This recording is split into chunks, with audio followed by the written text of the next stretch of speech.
Well, good morning, and thank you all for coming early for this special announcement from your search committee. First of all, I just want to start by thanking you so much for entrusting us as your search committee.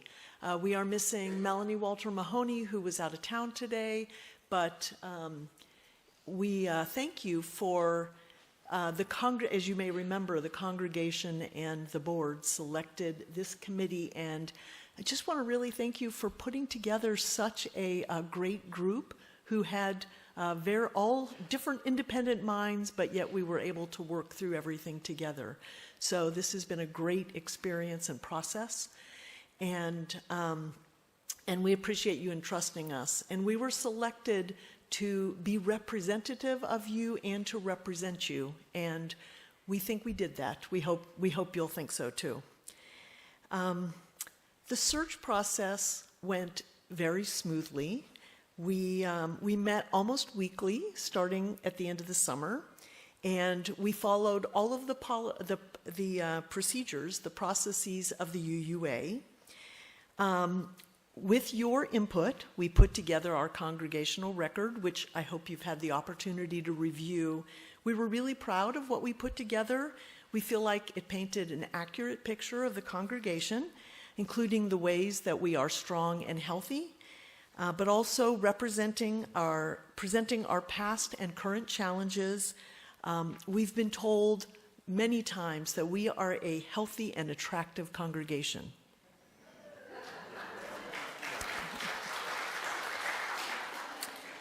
So we got our applications in early January. The UUA Transitions Office strongly recommended that we not share numbers, but we got a very good number of applications according to them. We were off to a good start.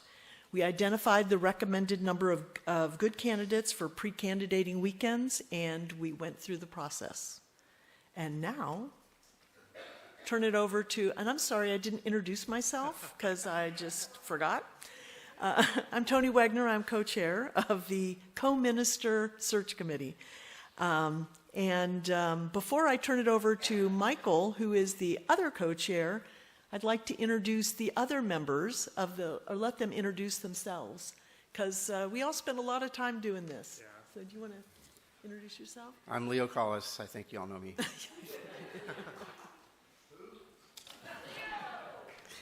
I'm Nancy Moan Barnard. And I'm Jenny Lowland. All right. Okay. Hello, beautiful First UU people. I'm Michael Kersey. I'm the co-chair of the co-lead settled search minister committee along with Toni Wegner. And we have spent the last 10 months or so together diligently going through this very important process. And I get to make the key reveal of our results, what we have. I also wanted to acknowledge John Archibald, who also was part of our committee. So the news is that we've reached the end of the search process without a candidate to recommend to the congregation for consideration as co-lead settled minister. And this happens. I mean, it is a process that we go through, but we're not at this time representing a candidate or presenting a candidate. In the end, we were not able to match with a potential candidate that met the expectations we heard from you or that we felt was a good fit for the congregation at this time. Although it's disappointing that we do not have a candidate for the settled co-minister position, we know that calling the wrong person is worse than calling no one. So we feel this was a successful search. I just, again, want to acknowledge what a great team we were. I mean, we spent a lot of time getting to know each other, getting to know the community. It's really been a sacred and important process. The job of the search committee is now complete, this search committee, and the next steps revert back to the Board of Trustees. Board President Gretchen Reel is here to talk about what's next.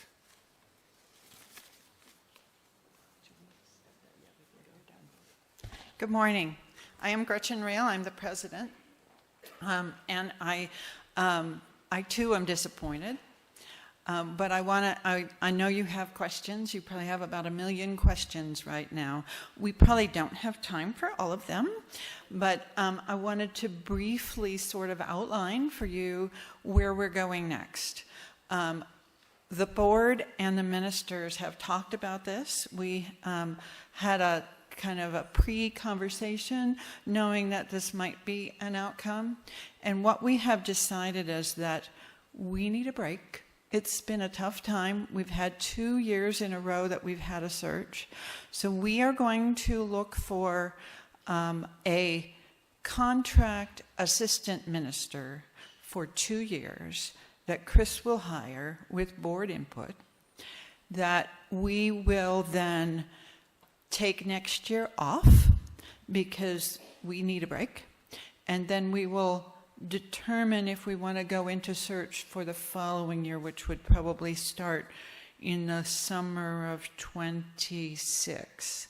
So we are going to take a year off. Part of the reason we need to take a year off too is that our end statements and our mission and values are supposed to be revisited every 7 years and rewritten every 7 years, and we're on year 7.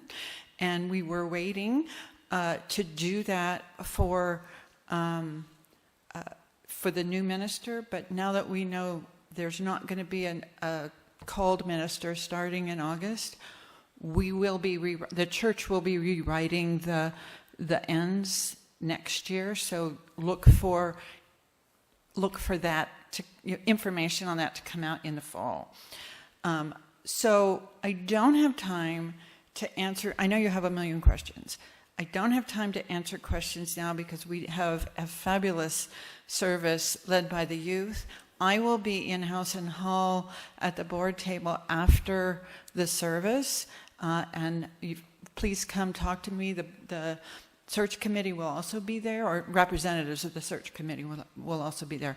I do want to, I forgot to say one thing, and that is I am so grateful for the search committee. They have worked so hard.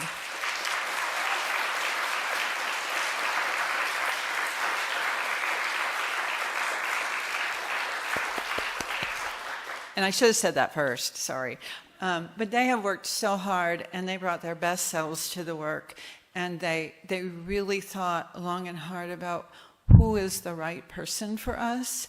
And as someone who has hired a lot of people over the years, as in my profession, I agree that hiring nobody is better than hiring the wrong person. And so I totally support and trust their diligent work and discernment. And we will move forward from this.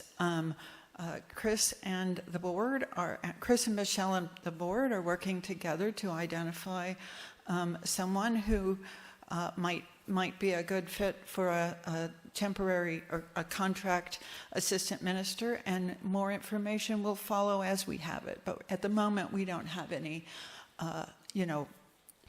we're just starting that process, so we don't have anything more to say. But as soon as we do, we will let you know. And now I'm going to turn it over to Michelle.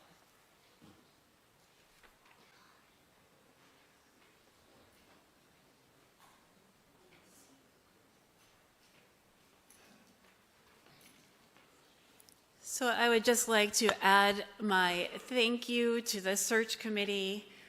From everything I have seen, they were a great team. They worked really well together. They followed the process. They did all of their due diligence. So I am super grateful for all of you who put so much time and effort into looking out for the future of this congregation. I know you did a great job, and I really appreciate all of you. So I'm adding my support and also my agreement with Gretchen that I have a lot of trust in the process that they followed and that they came to the right decision, as difficult as it might be. I also want to assure you that I am in communication with Rev. Chris, even though he's on sabbatical, and there are lots of ideas floating around, and hopefully we'll come out with an exciting result, even though it's not quite the one that you were hoping for. We're still working on that. So thank you again to the search committee. And I'm just going to take a moment with the youth, and then we'll get started with our service. Okay, thank you.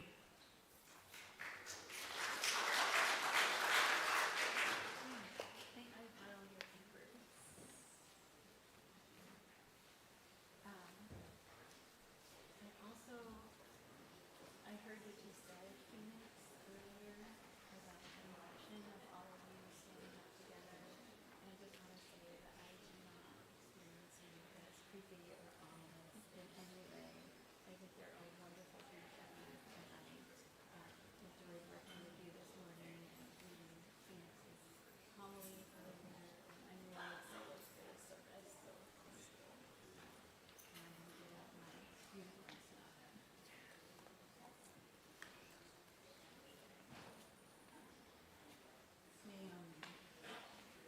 Bless you for who you are right now, right here. Bless you in your queerness, your gender fabulousness, your questioning, wondering, exploring, declaring. Bless you in the words you create and evolve and claim for yourself. May you relish your divinity as you dismantle binaries and create beautiful worlds of infinite possibility. May those of us who are not here respect you, learn from you, and show up for you as you live. Bless you in your youth, your brilliance, your ideas, your curiosity, your incredible leadership right now, let alone what is to come. May you be fortified in the face of adultism, and may you inhabit the fullness of your being. May those of us who are not youth respect you, learn from you, and show up for you as you live. Bless you in your faith, your precious connection with the sacred, tradition, community, belief, and action that guides your life and pulls you through the storms and celebrations of life. May your faith sustain you when your faith tradition honors you and when it harms you. May those who hold faith that judge you come to know how very sacred and perfect you are. May those of us from all sorts of faith traditions respect you, learn from you, and show up for you as you live. May all of us, queer and straight, trans and cis, young, younger, old, and elder, faithful and faith allergic, bless you as your full, beautiful, queer, young, sacred self. Bless you as you know that you are enough right now, right here, and you are ever evolving, growing, and deepening as your imperfectly perfect self. May we bless all queer youth of faith, all queer youth, all queer and trans and touching people, all youth on our collective journey towards liberation. May we be blessed with the greater achievement.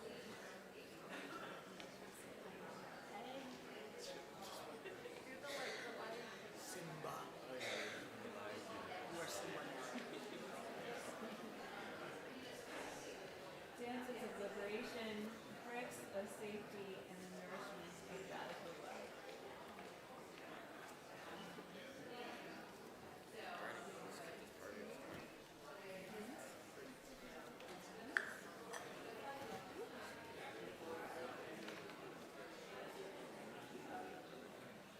And now I introduce to you our fabulous youth and the youth service.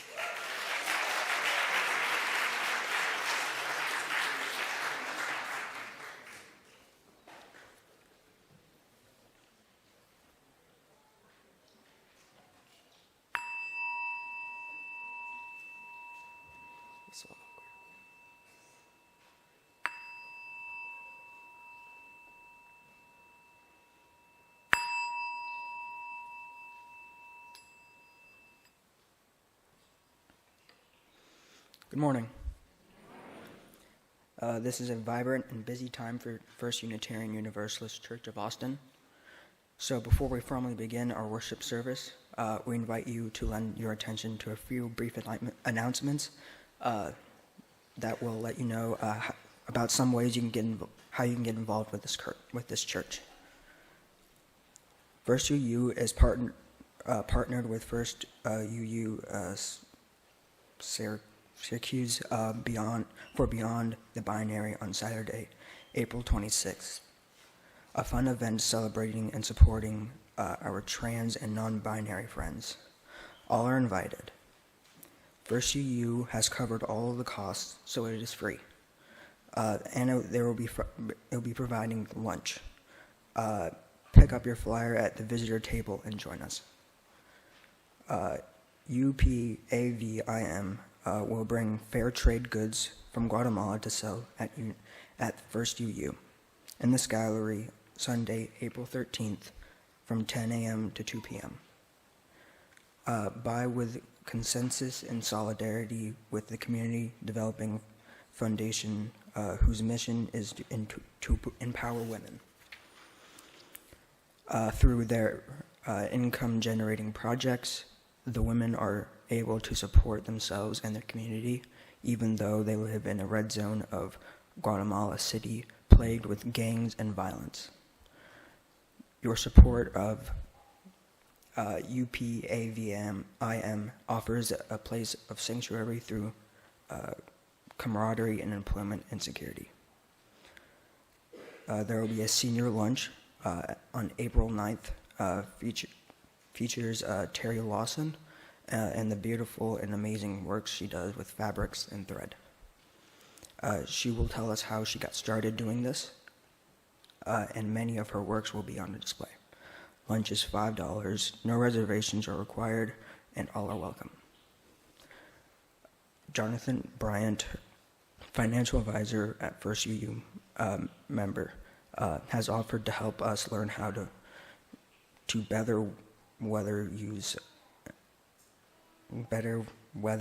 these uncertain economic times. He will host a presentation at 7 p.m. And a Q&A afterward to provide timely and perspective on Social Security, investment principles, and not letting our emotional hijack our critical thinking. After the service, in House and Hall for First UU Climate Committee have stations and provide information about how to reduce carbon footprints. These include eating less meat, increasing home efficiency, energy efficiency, less fossil fuel use in cars, and homes using less plastics. One of these is also for the church, to start collecting food waste for composting, which returns much more carbon to the soil and not having it decompose in a landfill to release methane gas, which adds to global warming. I'd like to invite Shannon to give an announcement about the upcoming church auction.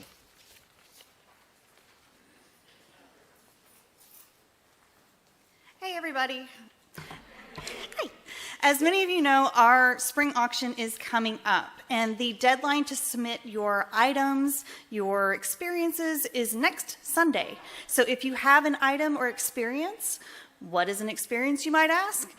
One thing, how about, are you a fan of pickleball? Would you like to take some congregants to play pickleball at one of the local venues? What about, are you a cinephile? Do you like to go to the movies? Maybe we take a couple of congregants with you to go see a movie at the Paramount. Another option for our families, maybe supply a picnic and have a play date at one of the local parks. There's lots of options. If you'd like to donate an experience or an item, please come see me, and I would be happy to help you. If you're stuck, I have some ideas as well. All right, with that said, I'm going to turn it back over to our fabulous youth. Each Sunday, one of our caring companions is designated to be able at the front of the sanctuary after service to listen to any immediate and pastoral needs or assist you with connecting with an additional pastoral support if you would like. Today's caring companion is Sev Severance. Sev, will you please stand up or wave your hand? Also, so then the folks can identify you after the service. On each Sunday, we light candles in the sanctuary along the windows to mark sacred moments in our lives.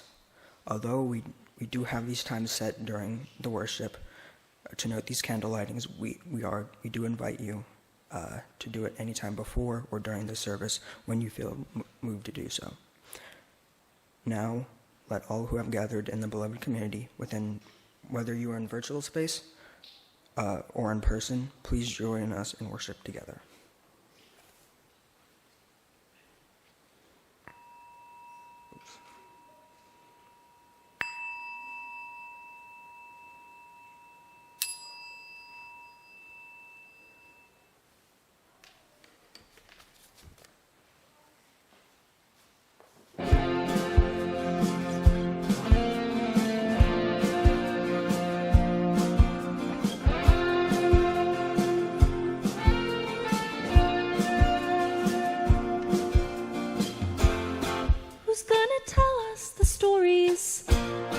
That our textbooks don't. Tales of love that's staplery, 'cause our courses won't ignore the way they're designed to erase the past, to keep good intentions secret, to force a mask. Too many handwritten letters signed to my dearest with love, all pulled from their papers, ripped out as cover up to disguise endearment as friendly notes. It doesn't take a scholar to know how this one goes, and historians will call them close friends, besties, roommates, colleagues, anything but lovers. History hates lovers, sidekicks, family, good pals, buddies, anything but lovers. History hates lovers.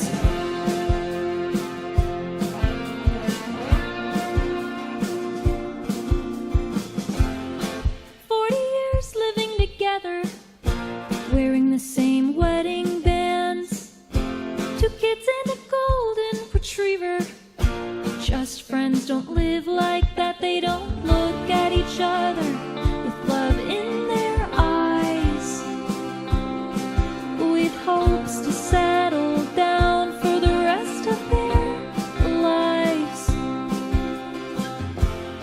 How many decades of hiding, 21 centuries of hate. Some things may not have been okay back then, but it's sure alright today. Too afraid to call it what it is.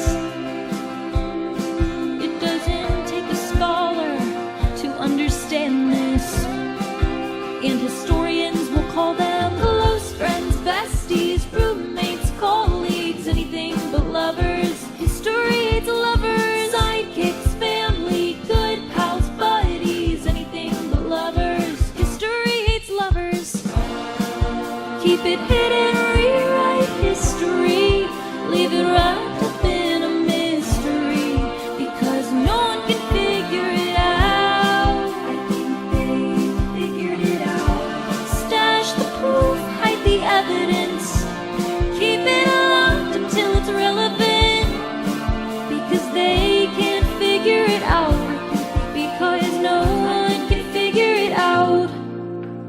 I think they figured it out, and historians will call them close friends, besties, roommates, colleagues, anything but lovers. Sidekicks, family, good pals, buddies, anything but lovers. Close friends, besties, roommates, colleagues, anything but lovers. History hates lovers, sidekicks, family, good pals, buddies, anything but lovers. History hates lovers.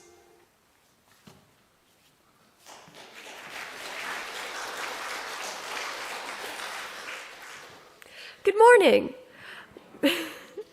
Whether you are joining us online or here in the sanctuary, welcome to First Unitarian Universalist Church of Austin.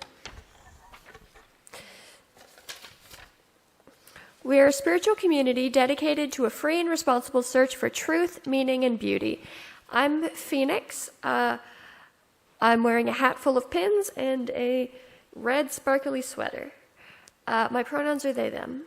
It's a joy to be here with you today. Today is the annual youth service, which is a tradition at First UU.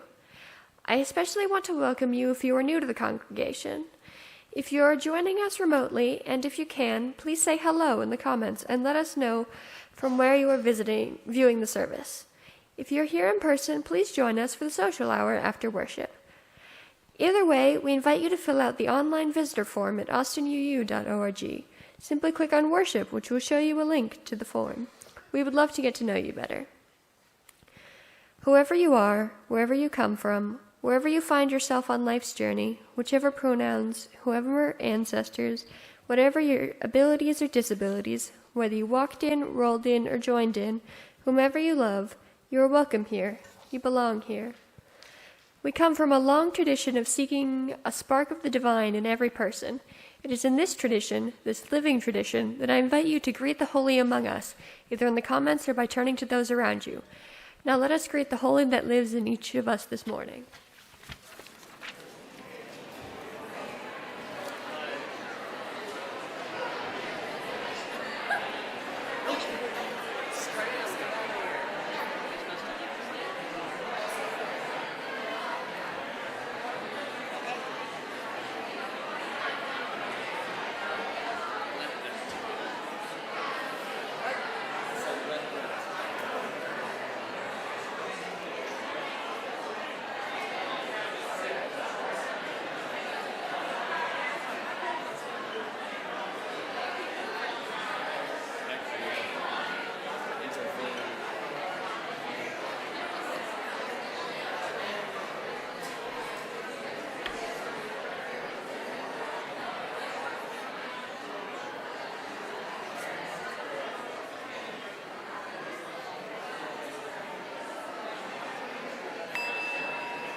Good morning. My name is E.B. Perry. I'm wearing a jacket, got brown hair, I'm pretty pale. Please join me in the words by which we light our chalice. We light this chalice to celebrate Unitarian Universalism. We are the church of the open minds. We are the church of the helping hands. We are the church of the loving hearts. We are the church of the listening ears. And we work together for friendship and peace.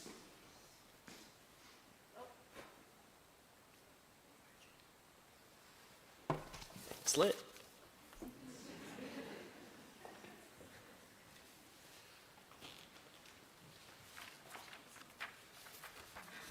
Hello, I am Naomi Taylor, alias Deishi, and I am very tall and I have purple hair.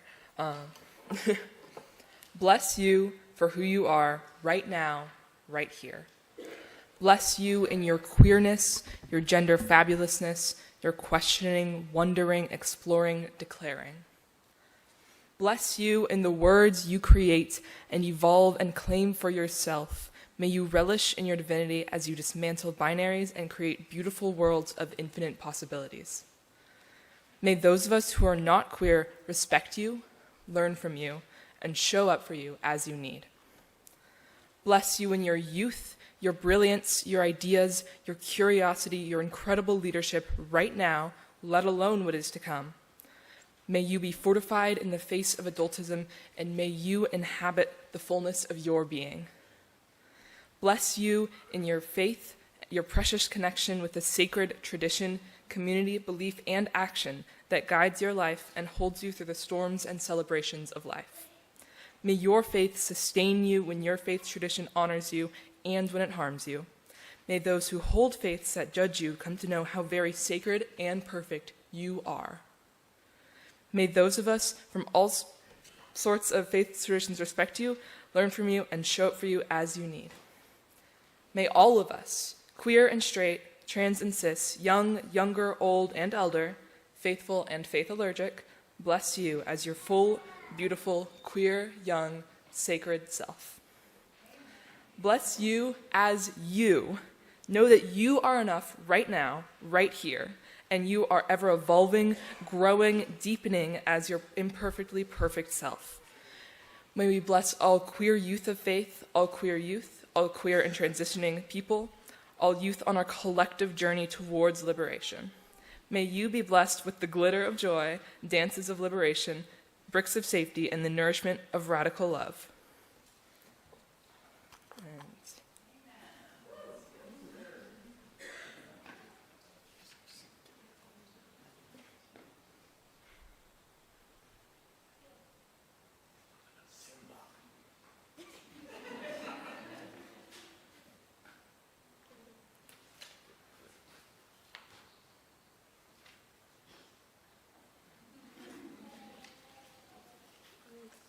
Please rise either in body or spirit, and let us sing together. Teal hymnal, How Could Anyone, number 1053.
One of the things that binds First UU together as a religious community is that the congregation has a common purpose. For First Unitarian Universalist Church of Austin, that common purpose is the mission. The congregation wrote it together and put it on the wall in the sanctuary. Every Sunday, church participants say it together so that we may more readily carry it with us in our hearts throughout the week. Let us say it together now. Together we nourish souls, transform lives, and do justice to build the beloved community.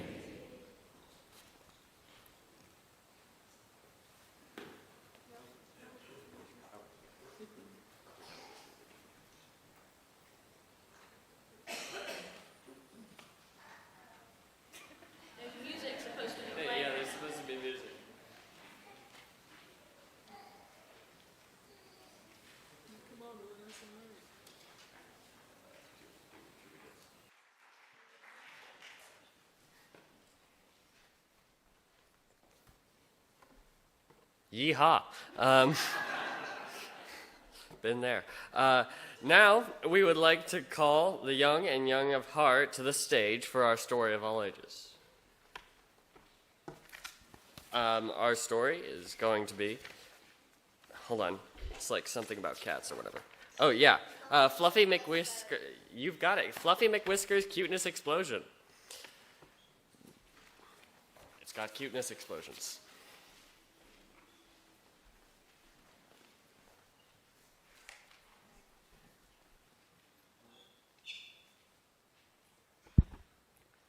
Hello? Wait. Hello? This is Fluffy McWhiskers' Cuteness Explosion. Explosions by Stephen W. Martin, and Cuteness by Dan Tavis.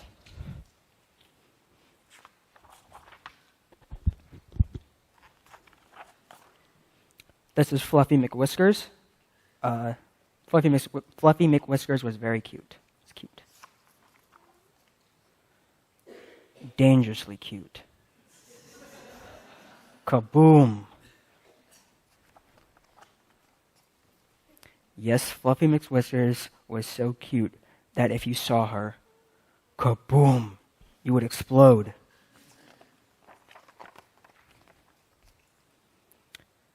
Elephants, snakes, platypuses, even a very cute little koala, if you saw Fluffy McWhiskers. Can we say it?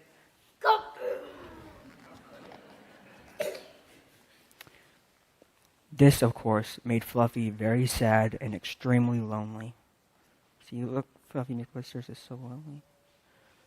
She tried to fix her problem by an ugly sweater.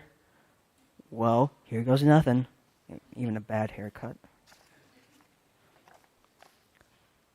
But nothing worked. Even made her cuter. She even tried wearing a paper bag over her head. She looked at the fishies and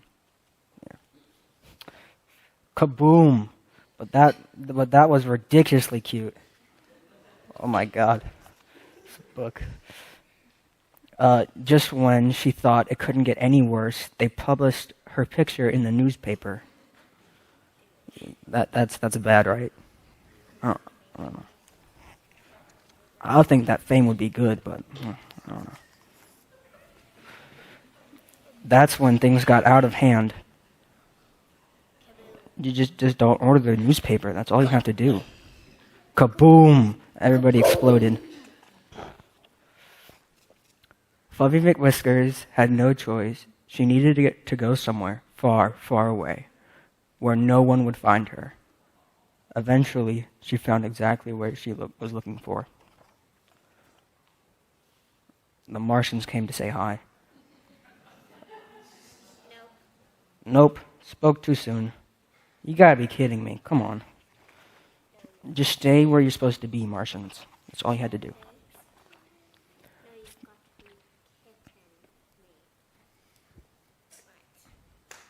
Nice joke. Fluffy tried again. The island was perfect. It's a remote island. But the crab would die too. But it doesn't say anything. Oh, never mind. True, volleyball was not very fun.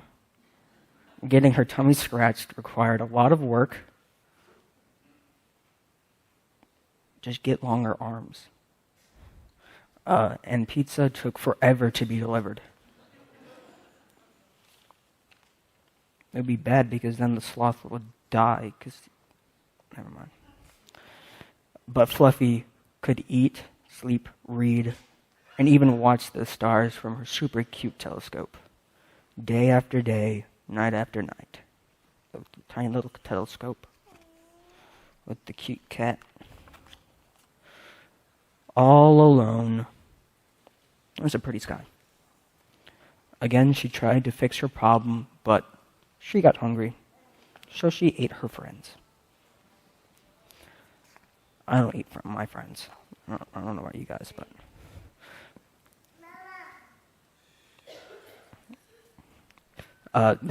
There, Fluffy sat day after day, night after night, getting cuter and cuter, fluffier and fluffier. Sometimes she tossed a letter out to sea to pass the time. So the bear was fishing, and the bear got the bottle. This handwriting is so cute. Kaboom! Until one day, Fluffy heard a very unusual sound. Ruff! Fluffy freaked. Someone was on the island. Somebody had found her. Someone was about to explode. Fluffy tried to run, but there was nowhere to go, nowhere to hide. Bark, ruff. So she closed her eyes and waited.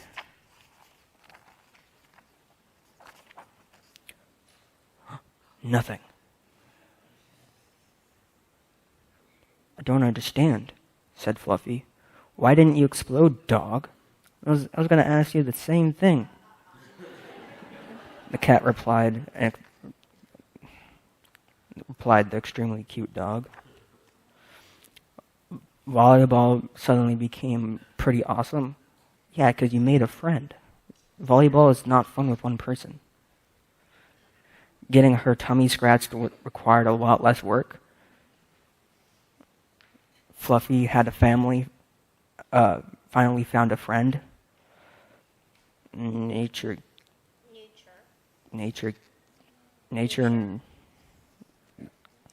I'm getting corrected by... I'm getting told by a 7.5-year-old, okay? This is how you know my life has gone off the rails. Aw, cute. How cute is that? What exploded? There's nothing in... The nature cruise. They were all looking. You should read this, okay? I'm done, I'm out.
This is the time during the service where we commit to the mission and ministries of this church by making an offering.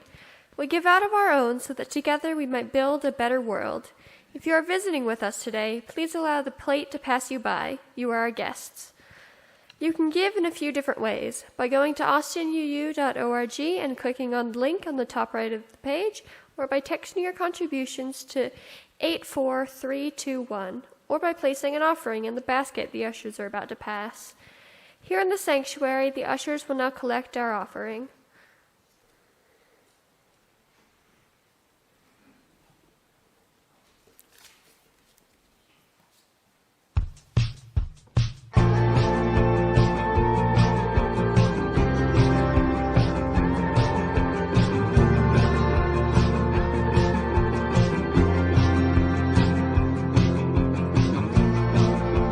Hiding for so long, those feelings they're not gone.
Your offerings have been given in love, and your offerings have been received with gratitude.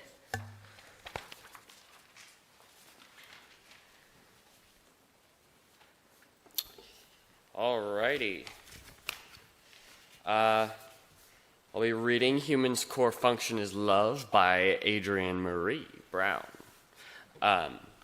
Also Sparkles. It's going to keep coming back, guys. When we are engaged in acts of love, we humans are at our best and most resilient. The love and romance that makes us want to better people, the love of children that makes us want to change our whole lives to meet their needs, the love of family that makes us drop everything to care for them, the love of community that makes us work tirelessly with broken hearts. Perhaps Human's core function is love. Love leads us to observe in a much deeper way than any other emotion.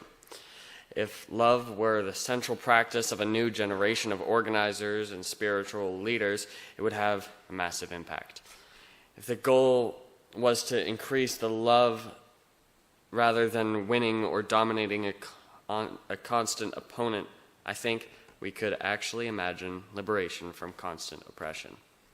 If we would suddenly be seeing everything we do, everyone we meet, not through the tactical eyes of war, but through the eyes of love, we would see that there is no such thing as a blank canvas or an empty land or a new idea, but everywhere there is complex, ancient, fertile ground full of potential. We would understand that the strength of our movement is the strength of our relationships, which could only be measured in their depth. Scaling up would mean going deeper, being more vulnerable and more empathetic.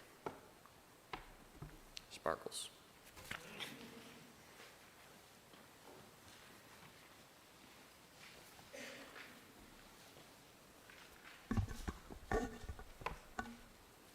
This is the time in our service where we center ourselves together. We breathe together.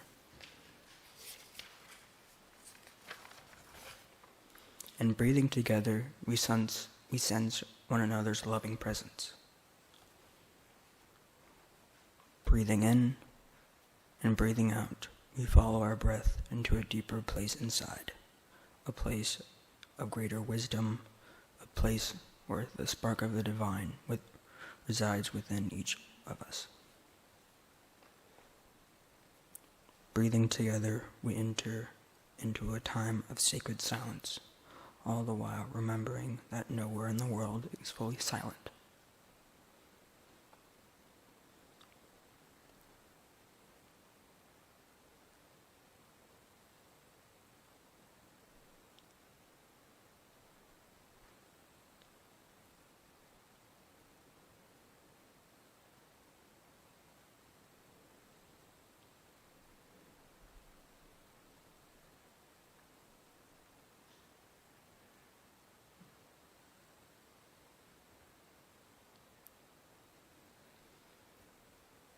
I invite you now to light a candle if you are so moved. Candles representing sorrow, joy, hope, remembrance, resilience, whatever it is you need to honor during this time. As we light the candles, I invite you to keep in your mind and heart members of your community who are ill or in sorrow, and those who are celebrating joys. Let us hold the silence together throughout this meditative time.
if you could not tell, that was the song Eye of the Tiger played on the piano. And now we light one last candle for all those who are that there is no one to light a candle for.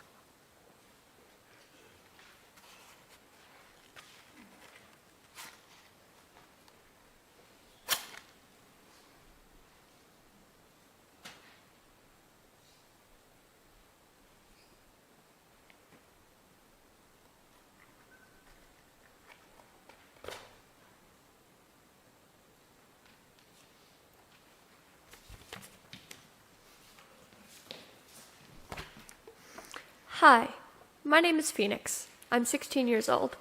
The last time I was up here, we talked to you about mental health. Thankfully, today I'll be talking about a lighter subject. Our youth group is very diverse. We have gays and bisexuals and our resident straight boy. So we wanted to talk about our experiences with romantic attraction. This is mine. In 6th grade, my friend introduced me to the concept of pansexuality, attraction to all genders. I wasn't sheltered from queerness. My mother had been open about her bisexuality my entire life, and my best friend has lesbian moms. Despite this, my small brain had a hard time understanding that not everything was binary when it came to me. I had a simple understanding of myself. I was smart, creative, kind, and a leader. As I got older, it got harder to keep this binary view of myself. I had one crush as a child, and it was on a boy, so I assumed I was straight. Then I was taught about the concept of pansexuality. I could like men and women at the same time, and I didn't have to pick one or the other. I realized that maybe not everything had to be yes, no, on, off. Maybe I was more complex than that. 7th grade was quarantine. School was online. I never left the house, and I spent most of my time isolated. So my relationship with that friend wasn't my priority. All I wanted was to live and learn. But on the first day of 8th grade, the same friend who introduced me to the concept of queer people asked, "What's your sexuality?" And again, I had an epiphany. I hadn't had a crush on a boy since 4th grade. So maybe I didn't like them.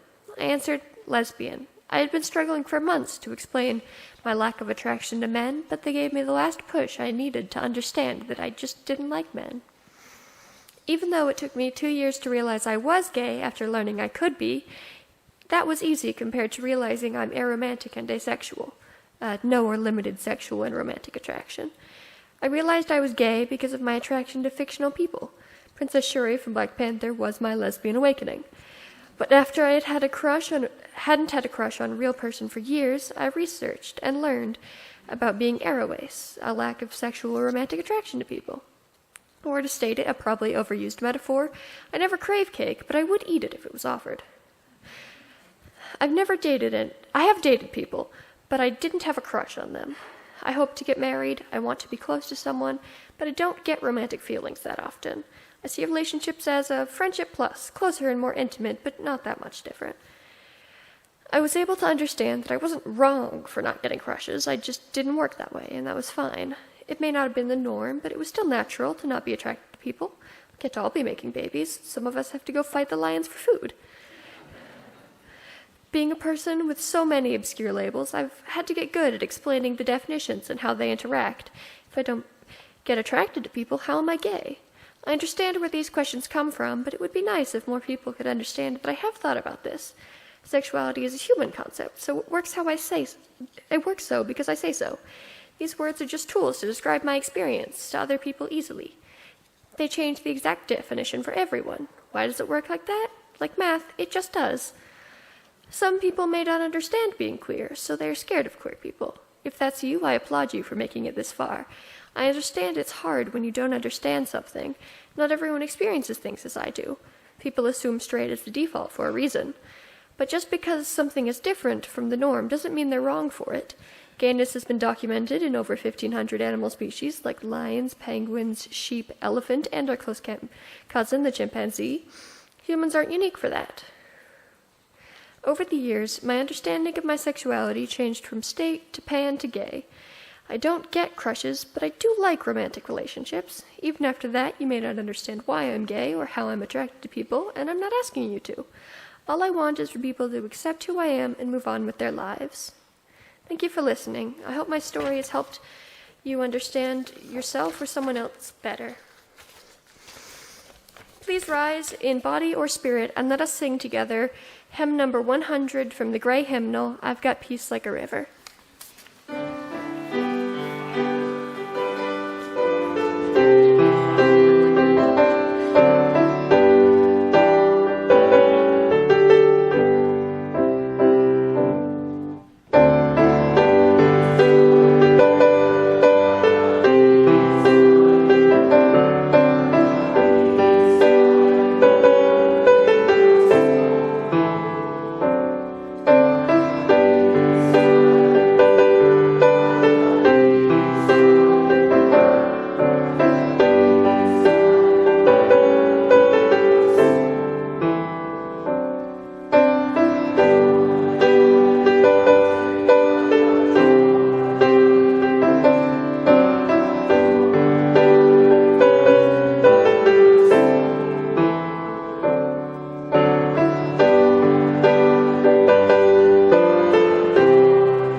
Please join me by the words in which we extinguish our chalice.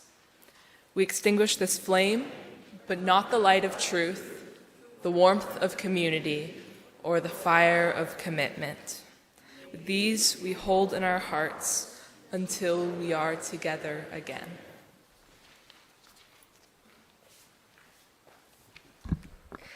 This blessing of truth be upon us.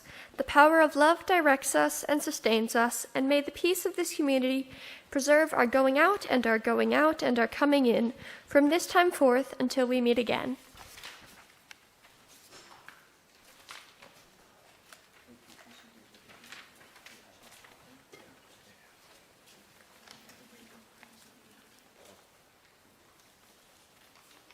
It's supposed to be music, don't worry.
I have one more announcement that was left off the pulpit announcements, but we're having the third of our films for the reproductive justice team today. It's on Dr. Joyce Elders, who served under President Clinton, and we'll have some panelists afterwards from the community. So I hope that you can stick around. There's pizza and salad for sale in House and Hall if you need something for lunch between now and then. Thank you.